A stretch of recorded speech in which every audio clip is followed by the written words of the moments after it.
ഇന്നത്തെ ഈ പരിപാടിയുടെ അധ്യക്ഷ സ്ഥാനം അലങ്കരിക്കുന്നത് നമ്മുടെ ഏറെ പ്രിയങ്കരിക്കും നമ്മുടെ അമ്പലൂർ ഗ്രാമപഞ്ചായത്ത് വൈസ് പ്രസിഡന്റുമായ ശ്രീമതി ഷീല സത്യൻ മാമാണ്. മാഡത്തിന് ഏറെ സ്നേഹത്തോടുകൂടി പ്രോഗ്രാമിലേക്ക് സ്വാഗതം ചെയ്യുന്നു. ഒപ്പം തന്നെ ഇന്നത്തെ ഈ പ്രോഗ്രാം നമുക്ക് ഉദ്ഘാടനം ചെയ്ത് നമ്മൾക്ക് ഇത് വളരെ നല്ല രീതിയിൽ നടത്തുവാനായി എത്തിയിരിക്കുന്നത് നിങ്ങളുടെ ഏവരുടെയും പ്രിയങ്കരനും ഞങ്ങളുടെ ഏവരുടെയും പ്രിയങ്കരനുമായ ബഹുമാനപ്പെട്ട പ്രസിഡന്റ് ആമ്പലൂർ ഗ്രാമപഞ്ചായത്ത് ശ്രീ കെ ജി രഞ്ജിത്ത് സാറാണ്. സാറിന് ഏറെ സ്നേഹത്തോടുകൂടി ഈ പ്രോഗ്രാമിലേക്ക് സ്വാഗതം ചെയ്യുന്നു.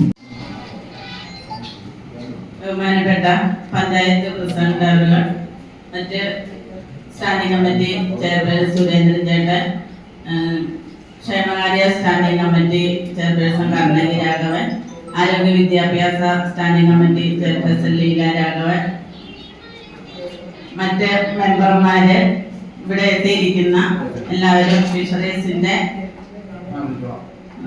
ഉദ്യോഗസ്ഥര്, നമ്മളിന്നിവിടെ ഈ യോഗം വിളിച്ചിരിക്കുന്ന ഒരു ക്ലാസ് കേരളത്തിലെ മത്സ്യമേഖല സമഗ്രമായ മുന്നേറ്റം ലക്ഷ്യമിട്ട് ആധുനിക മത്സ്യകൃഷി രീതികൾ, നൂതന സാങ്കേതിക വിദ്യകൾ, സർക്കാർ ആനുകൂല്യങ്ങൾ എന്നിവയെക്കുറിച്ച് പൊതുജനങ്ങളിലും കർഷകരിലും അവബോധം സൃഷ്ടിക്കുന്നതിനായി 25-26 യോഗത്തിന്റെ അധ്യക്ഷൻ പഞ്ചായത്ത് വൈസ് പ്രസിഡന്റ് ഷീല സത്യൻ, ഏറ്റവും പ്രിയപ്പെട്ട സ്റ്റാൻഡിംഗ് കമ്മിറ്റി ചെയർമാൻമാരായിട്ടുള്ള വികസന standing committee chairperson N K Surendran, ആരോഗ്യ വിദ്യാഭ്യാസ standing committee chairperson Leela Gopalan, ക്ഷേമ സ്റ്റാൻഡിംഗ് കമ്മിറ്റി ചെയർപേഴ്സൺ കർണകി രാഘവൻ, ഏറ്റവും പ്രിയപ്പെട്ട ഫിഷറീസിന്റെ ഓഫീസർ വിഷ്ണു, അതുപോലെ പ്രൊമോട്ടറായിട്ടുള്ള ഗ്രീഷ്മ, പ്രിയപ്പെട്ട പഞ്ചായത്തിന്റെയും അതുപോലെ ഫിഷറീസിന്റെയും ക്ഷണം സ്വീകരിച്ചെത്തിയ ചന്ദ്രമോഹൻ അടക്കമുള്ള ക്ഷേമനിധി മത്സ്യത്തൊഴിലാളി ക്ഷേമനിധി ബോർഡിലെ ഭാരവാഹികളായിട്ടുള്ള ടി കെ സരസൻ, എം എൻ ശശി അടക്കമുള്ള ഏറ്റവും പ്രിയപ്പെട്ട സുഹൃത്തുക്കളെ, അറിവ് എന്ന് പറഞ്ഞുകൊണ്ടൊരു പരിപാടി 2 ആഴ്ച മുമ്പാണ് ഫിഷറീസിന്റെ ബന്ധപ്പെട്ട ഉദ്യോഗസ്ഥര് അമ്പലൂർ പഞ്ചായത്തിൽ പരിധി ഒരു ബോധവൽക്കരണ ക്ലാസ് സംഘടിപ്പിക്കുന്നതിന് വേണ്ടിയിട്ട് അവസരം ഉണ്ടാക്കി തരണം എന്ന് പറഞ്ഞതിന്റെ ഭാഗമായിട്ടാണ് വളരെ ആത്മാർത്ഥതയോടുകൂടി തന്നെ അവരുടെ ആവശ്യം നമ്മൾ അംഗീകരിക്കുകയാണ് ചെയ്തിരുന്നത്. മത്സ്യകൃഷിയിൽ 26 തരത്തിലുള്ള കൃഷികളുണ്ട്. കൈ നോക്കണ പോലെയാണ്, പറഞ്ഞ തീമില്ല, ഇഷ്ടംപോലെ കൃഷി രീതികളുണ്ട്. അതിന് പ്രസിഡന്റോട് പറയുണ്ടായി, ഈ ഭാഗം കൂടുതൽ മത്സ്യകൃഷിക്ക് ഏറ്റവും അനുയോജ്യമായ മേഖലയാണ്. ആമ്പല്ലൂര് പഞ്ചായത്തിൽ അനവധി നിരവധി കൂടുകൾ വകുപ്പ് കൊടുത്തിട്ടുണ്ട്. കോട്ടയം ജില്ലയുടെ ഭാഗവും ഇവിടെ വരുന്നത് കൊണ്ട് വൈക്കം മത്സ്യമേഖലയിൽ ഇഷ്ടംപോലെ കൂടുകൾ ചെയ്യുന്ന ആളുകളുണ്ട്. ഇപ്പൊ മോഹൻദാസ് ചേട്ടനോട് വന്നിട്ടുണ്ട്, ചേട്ടനൊക്കെ കൂടുതൽ മത്സ്യകൃഷി ചെയ്യുന്ന കാളാഞ്ചി, കരിമീൻ അങ്ങനെയുള്ള മീനുകളൊക്കെ വളരെ ലാഭത്തിൽ ചെയ്യുകയും സാമ്പത്തികമായിട്ട് ഉന്നമനത്തിന്റെ പാതയിലേക്ക് പോകാൻ പറ്റുന്ന ഒരു മത്സ്യകൃഷിയാണ് കൂടുതൽ മത്സ്യകൃഷി. അത് അമ്പലൂർ പഞ്ചായത്ത് ജനകീയാസൂത്രണത്തിൽ വയ്ക്കുമ്പോൾ 1.5 ലക്ഷം 1.25 ലക്ഷം രൂപ നിങ്ങൾക്ക് സബ്സിഡിയും തരും. ഈ പ്രാവശ്യം ഉണ്ടല്ലോ അല്ലേ? പഞ്ചായത്തിന് നിങ്ങൾ വകുപ്പ് തന്നില്ലെങ്കിൽ പഞ്ചായത്ത് തരും. അമ്പലൂർ പഞ്ചായത്ത് അതുപോലത്തെ ഒരു പഞ്ചായത്താണ് മത്സ്യമേഖലയ്ക്ക്. അപ്പൊ നിങ്ങൾക്ക് കൂടുതൽ മത്സ്യകൃഷിക്ക് താല്പര്യമുള്ള ആളുകളുണ്ടെങ്കിൽ നിങ്ങൾ ഇന്നത്തെ വാർഡ് സഭ മത്സ്യസഭയിൽ അത് പറയുക. 3 ലക്ഷം രൂപയാണ് മുടക്ക് വന്നത്. അതിൽ 1,20,000 രൂപ പഞ്ചായത്തിന്റെ ഫണ്ടിൽ നിന്ന് അവർ നിങ്ങൾക്ക് തരും. മുഴുവൻ കാര്യങ്ങളും ആദ്യം മുതൽ അവസാനം വരെ ഞങ്ങളുടെ ഉദ്യോഗസ്ഥർ കോർഡിനേറ്റ് ചെയ്യും. നിങ്ങൾക്ക് ഒന്നും അറിയണ്ട, നിങ്ങൾ വെറുതെ മത്സ്യകൃഷിക്ക് അപേക്ഷ കൊടുത്താൽ മതി. എങ്ങനെ ചെയ്യണം, ഏത് മീൻ ഇടണം, എത്ര ഇടണം, എങ്ങനെ വിൽക്കണം, ഇത്രയും കാര്യങ്ങൾ ഞങ്ങളുടെ ഉദ്യോഗസ്ഥർ നിങ്ങൾക്ക് സ്ഥലത്ത് വന്ന് പറഞ്ഞ് അത് ശരിയാക്കി തരും. അപ്പൊ കൂടുതൽ മത്സ്യകൃഷി വളരെ പ്രാധാന്യമുള്ളതാണ്. അതുപോലെ തന്നെ പഴുതാക്കുളമുണ്ട്. ബയോഫ്ലോക്ക് മത്സ്യകൃഷി എന്ന് പറയുന്ന ഒരു വലിയൊരു മത്സ്യകൃഷിയുണ്ട്. അതായത് മുഴുവൻ ശാസ്ത്രീയമായിട്ടുള്ള മത്സ്യകൃഷിയാണ്. ഒന്നും നമ്മൾ സാധാരണ ചെയ്യണല്ല. അതിനകത്ത് ബാക്ടീരിയകൾ ഉപയോഗിച്ചാണ് മീനിന്റെ തീറ്റ തന്നെ, മീനിന്റെ വേസ്റ്റ് തന്നെ തീറ്റയായി മാറുന്ന അതിസങ്കീർണമായ പ്രക്രിയ. അതൊക്കെ ചെയ്ത് ഇവിടെ മനാമി ചെമ്മീനെ വരെ കൃഷി ചെയ്ത് വികസിപ്പിച്ചെടുത്ത ഒരു അദ്ദേഹം ഉണ്ടായിരുന്നു. പുള്ളിയുടെ പേര് നമ്മുടെ മരണപ്പെട്ടു പോയ ഹസൻ ചേട്ടന്റെ വൈഫ് എനിക്കാണ് പഞ്ചായത്തിലെ മെമ്പർ തന്നെ ഉണ്ടായിരുന്നു. ഹസൻ എന്ന് പറഞ്ഞാൽ സുമയ, അദ്ദേഹം പുള്ളി ചെയ്ത ശരിക്കും പറഞ്ഞാലല്ല, ഈ എറണാകുളം ജില്ലയിൽ തന്നെ ഈ ശുദ്ധജല മേഖലയിൽ ആദ്യമായിട്ട് ബയോഫ്ലോക്ക് മത്സ്യകൃഷി ചെയ്ത് മനാമി ചെമ്മീൻ എടുത്ത് പുള്ളിയുടെ ഫോട്ടോ വരെ അടിച്ചു വന്ന ആളാണ്. അപ്പൊ അത്രയും പ്രാധാന്യത്തോടു കൂടി മത്സ്യകൃഷിയെ കാണുന്ന കുറെ ആളുകളും ഈ സ്ഥലത്തുണ്ട്. അപ്പൊ മത്സ്യകൃഷിയിൽ ഇങ്ങനെ കുറച്ച് കാര്യങ്ങളുണ്ട്. മത്സ്യകൃഷി പലതരത്തിലും നിങ്ങൾക്ക് പഞ്ചായത്തിൽ നിന്ന് കിട്ടും, ഞങ്ങളുടെ അവിടെ നിന്ന് കിട്ടും. അത് അത്ര മാത്രമേ ഞാൻ ഫിഷറീസിനെ കുറിച്ച് പറയുന്നത്. നിങ്ങൾക്ക് മത്സ്യത്തൊഴിലാളികളായിട്ടുള്ളവർക്ക് അറിയാം. പക്ഷെ മത്സ്യബെഡിനെ കുറിച്ച് ഏതാനും 2 വാക്കുകൾ ഞാൻ പറയാം. കാരണം അത് കൃത്യമായിട്ട് മനസ്സിലാക്കിയിരിക്കണം. മത്സ്യബെഡ് എന്ന് പറയുന്നത് ഫിഷറീസ് വകുപ്പിന്റെ തന്നെ മറ്റൊരു സബ് ഡിവിഷനാണ്. അതായത് സ്വയം സഹായ സംഘങ്ങളിൽ കൂടി മത്സ്യത്തൊഴിലാളികൾക്ക് സാമ്പത്തികമായിട്ട് ഉന്നമനം നൽകാൻ വേണ്ടിയിട്ട് രൂപീകരിച്ച ഒരു സ്വയം സഹായ സംഘത്തിന്റെ ഗ്രൂപ്പാണ് മത്സ്യബെഡ്. അത് 1984 രൂപം കൊണ്ട് കണ്ടോ. മത്സ്യത്തൊഴിലാളികളുടെ മത്സ്യത്തിന് ന്യായമായ വില ഉറപ്പാക്കുക, അവരെ ചൂഷകരിൽ നിന്ന് സംരക്ഷിക്കുക, അതായത് ലേലമാണ് പ്രധാനമായിട്ടും ചെയ്യണം. ഇതൊക്കെ പറയുമ്പോൾ നിങ്ങൾ ഓർക്കും ഇതൊക്കെ ഞങ്ങളോട് പറഞ്ഞിട്ട് എന്താണ് കാര്യം? ഇതിനകത്തുള്ള മെയിൻ കാര്യം വരണേ ഉള്ളൂ. ഇതിനകത്ത് ഒത്തിരി ഗുണങ്ങളും ആനുകൂല്യങ്ങളും നിങ്ങൾക്ക് കിട്ടും. ആ കാര്യങ്ങളിലാണ് ഞാൻ കടന്നു വരുന്നത്. അപ്പൊ ലേലം സംഘടിപ്പിച്ചുകൊണ്ട് സഹകരണ സ്ഥാപനങ്ങൾ വഴി മത്സ്യത്തൊഴിലാളികളായിട്ടുള്ള സുഹൃത്തുക്കൾക്ക് സാമ്പത്തികമായിട്ട് സഹായം നൽകാൻ വേണ്ടിയിട്ടാണ് മത്സ്യബെഡ് ഉണ്ടാക്കിയത്. ഈ മത്സ്യബെഡിന്റെ ഏതെങ്കിലും ഒരു പ്രവർത്തനം നിങ്ങളുടെ വീടിനോ തൊട്ടടുത്തോ ഒക്കെ കാണും. അതുകൊണ്ടാണ് ഞങ്ങളുടെ ഓഫീസിനെ പോയി മത്സ്യബെഡായിട്ട് നിങ്ങൾ പറയുന്നത്. എല്ലാവരും മത്സ്യബെഡ് കാരണം അത്രമാത്രം മത്സ്യബെഡിന് ഒരു പ്രാധാന്യവും സാങ്കത്യവും ഉണ്ട്. അപ്പം അതിന്റെ 3-4 കാര്യങ്ങളാണ്. ഇടനിലക്കാരെ ഒഴിവാക്കുക, ലേലം സംഘടിപ്പിക്കുക. ഇപ്പൊ ഇവിടെ പൂത്തോട്ട മാർക്കറ്റ് ഉണ്ട്, ഉള്ളാടംപള്ളി മാർക്കറ്റ് ഉണ്ട്. അതൊക്കെ മത്സ്യത്തൊഴിലാളികൾ കൊണ്ടുവരുന്ന മത്സ്യം ലേലം ചെയ്ത് എടുക്കുന്ന മാർക്കറ്റാണ്. അപ്പൊ നിങ്ങൾ ലേല കമ്മീഷൻ അവിടെ കൊടുത്താൽ മതി. ആ ലേല കമ്മീഷൻ പലതര രീതിയിൽ മത്സ്യത്തൊഴിലാളികൾക്ക് തന്നെ തിരിച്ചു കിട്ടും. ഈ സംഘത്തില് അംഗമാകുന്നത് എല്ലാ ചേട്ടന്മാർക്ക് ചിലർക്കൊക്കെ അറിയാമായിരിക്കും അല്ലെ. സംഘത്തില് A ക്ലാസ് മെമ്പർഷിപ്പ് ഉണ്ട്, C ക്ലാസ് മെമ്പർഷിപ്പ് ഉണ്ട്. മത്സ്യത്തൊഴിലാളി ആവണമെന്ന് നിർബന്ധമില്ല. മത്സ്യത്തൊഴിലാളി ഇതിന്റെ എടുക്കാൻ, മത്സ്യബെഡ് എടുക്കാൻ, അതിനകത്ത് നിങ്ങൾ മെമ്പർഷിപ്പ് എടുത്താൽ മതി. മെമ്പർഷിപ്പ് എടുത്താൽ കഴിഞ്ഞാൽ നിങ്ങളൊരു ഗ്രൂപ്പാവും. ഈ ഗ്രൂപ്പായി കഴിഞ്ഞു കഴിഞ്ഞാൽ കിട്ടുന്ന കുറെ തരത്തിലുള്ള ഗുണങ്ങളുണ്ട്.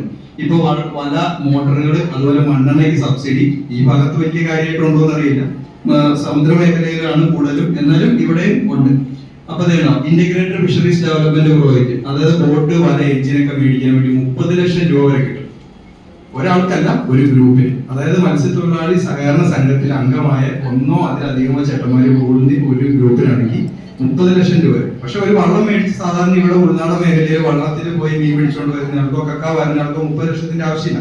അവർക്ക് ചിലപ്പോൾ 1 ലക്ഷം ആയിരിക്കും, 2 ലക്ഷം ആയിരിക്കും. ആ പൈസ അവർക്ക് ഈ സംഘം വഴി തരും, സർക്കാർ തരും.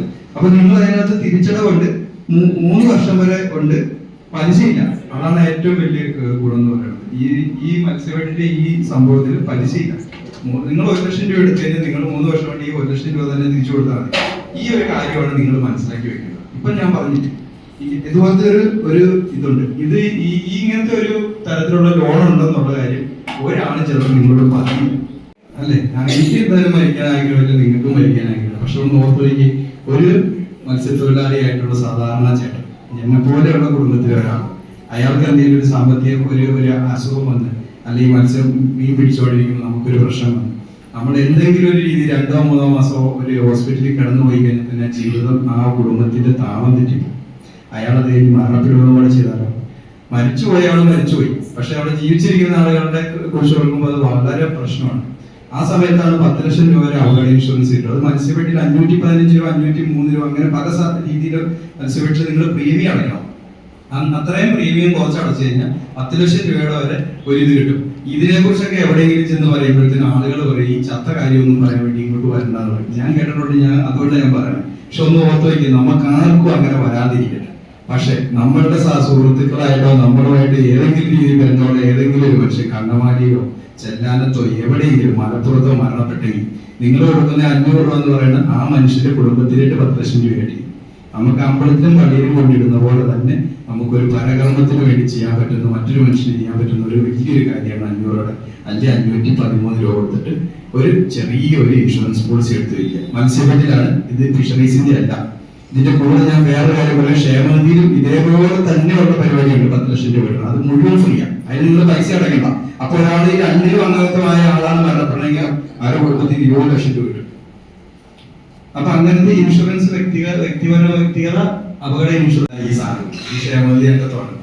മത്സ്യത്തൊഴിലാളിയാണെങ്കിൽ, സജീവ മത്സ്യത്തൊഴിലാളിയാണെങ്കിൽ ഈ അംഗത്വം ഉണ്ടെങ്കിലാണ് അയാൾ മത്സ്യത്തൊഴിലാളിയാണെന്നുള്ള രീതിയിൽ സർക്കാരിന്റെ നിർവചനത്തിലേക്ക് വരും. കേരളത്തിൽ 10.5 ലക്ഷം മത്സ്യത്തൊഴിലാളികളുണ്ട്. കേരളത്തിൽ പല ജില്ലകളായിട്ട്. അതിൽ 3,25,000 പേര് മാത്രമേ രജിസ്റ്റർ ചെയ്തിട്ടുള്ള മത്സ്യത്തൊഴിലാളികളുള്ളൂ. ഇപ്പോൾ ഉദയംപേരൂർ മത്സ്യഗ്രാമത്തില് 7000 മത്സ്യത്തൊഴിലാളികളുണ്ട്. അതിനകത്ത് എനിക്ക് തോന്നുന്നു 2900 മത്സ്യത്തൊഴിലാളികളെ രജിസ്റ്റർ ചെയ്തിട്ടുണ്ട്. രജിസ്റ്റർ ചെയ്യുക എന്ന് പറയുമ്പോൾ 300 രൂപ ഒരു വർഷം കൊടുക്കണം, അംശാദായം കൊടുക്കണം 300 രൂപ. ഈ 300 രൂപ കൊടുത്ത് നമുക്ക് പുതുക്കി വെച്ചാലേ പറ്റുള്ളൂ.